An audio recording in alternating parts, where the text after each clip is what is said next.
identity. It's not that much more complicated, but you have to know how to add fractions with unlike denominators to do it. So that's why I call it a more advanced one.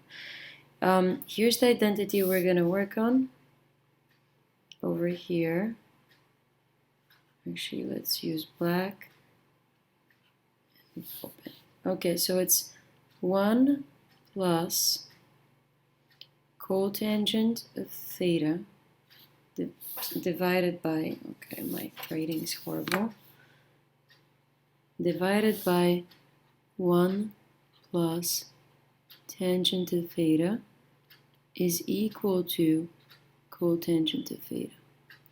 So a good strategy that works very often is if you have tangents and cotangents in sequence is to rewrite everything in sine and cosine. So I have cotangent of theta. I know I can use a quotient identity. In particular, I can use the fact that cotangent of theta will be equal to cosine theta over sine of theta. And I can also use the other quotient identity. There's two of them. The tangent of theta is equal to sine theta over cosine theta. So I'm going to use those two identities.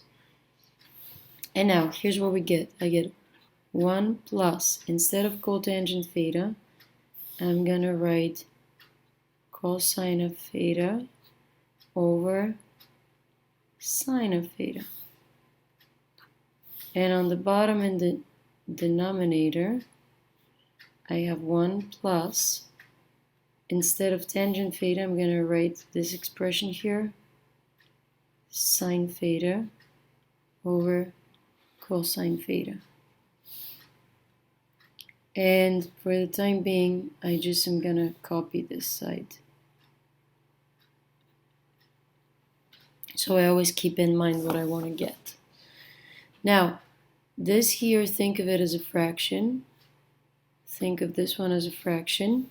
When I add fractions, I want to have the same denominator, the same number on the bottom. So if this is 1, I need to multiply it here by sine of theta. If I do it to the bottom, I also have to multiply the top. And here I want to make again the same denominator, so I'm going to multiply by cosine of theta. This is cosine of theta. And if I do it to the bottom, I have to do it to the top.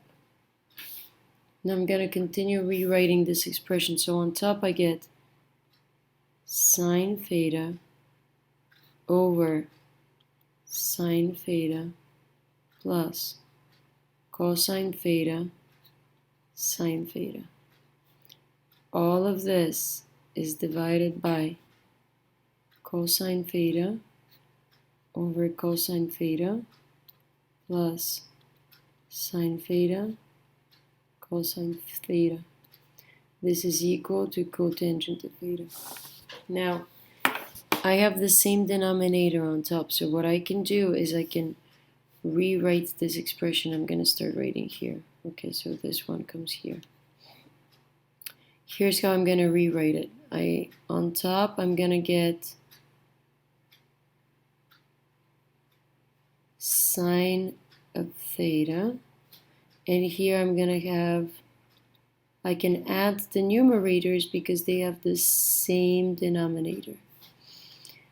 And on the bottom, I also have the same denominator, so I can add the numerators.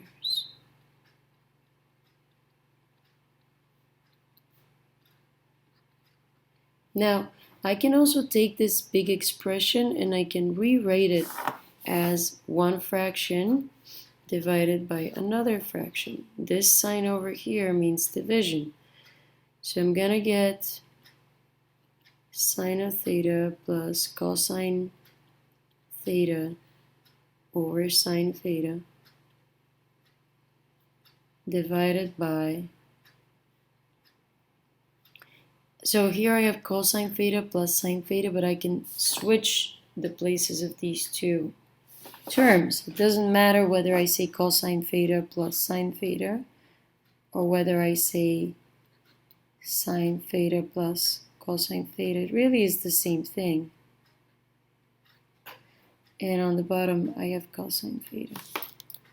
And again, this is equal to cotangent of theta. Now, how do we multiply fractions? If I have divide. How do we divide fractions? If I have 1/2 divided by 1/3, I keep the first fraction the way it is.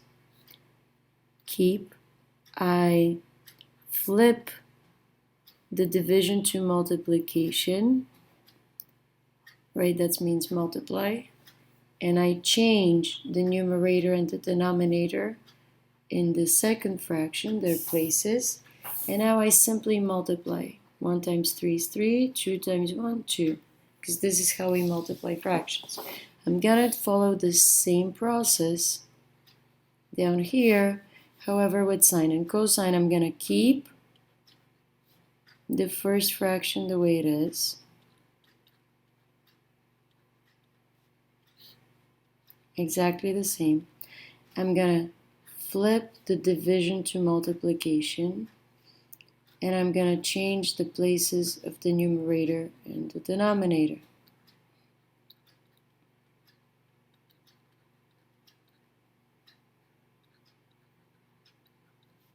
Now, you may notice over here that this is equal to this, and I can simply eliminate it, and I get 1 and 1.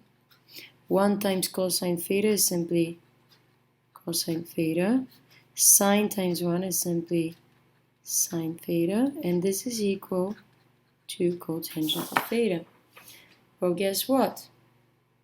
We can just use this quotient identity, and instead of cosine theta sine theta, I can simply say cotangent of theta here equals cotangent of theta. And we just proved that this left-hand side is equal to this right-hand side, or we just proved this trigonometric identity.